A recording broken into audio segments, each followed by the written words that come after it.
2008, of the big Republican presidential candidates, they were asked, how many of you believe in Darwinian biological evolution? 2/3 or 3/4 said, I do. 2012, same question asked, same group of people, Republican presidential candidates, it was already down to 1/3. 2016, the 17 people, main candidates for the Republican nomination, asked, do you believe in evolution? One, Jeb Bush, brave Jeb Bush, said he did, but he said, walking it back even as he said it, I'm not sure it should be taught in our public schools, and if it is, it should be taught along with creationism. So from 2008 to 2016, that was the change, and that change is, I don't believe all those people believed what they said. I don't think all of them disbelieve in evolution, some of them, but they were all obliged to say yes to falsehood and magical thinking of this religious kind. And that's where it becomes problematic. America has always been a Christian nation. That meant a very different thing 100 years ago or even 50 years ago than it means today.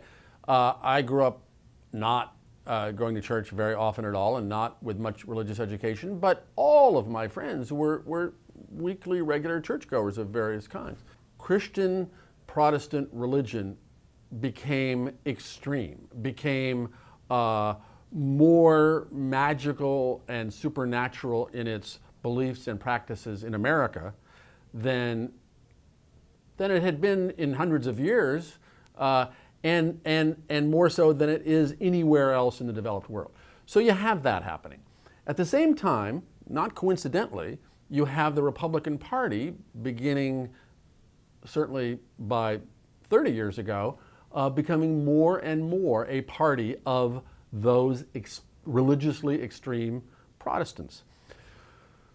So, one thing that has happened, and one thing that has led, I think, the Republican Party to accept fantasy and wishful untruth more and more into its approach to policy, whether it's climate change or the idea that a secret Muslim conspiracy is about to replace our constitutional judiciary system with Sharia law, or any number of other simply untrue tenets of republicanism. All these things, which were nutty fringe ideas as recently as 30 years ago, are now in the Republican mainstream. I think there's a connection. I think once you have a political party, more and more of whose members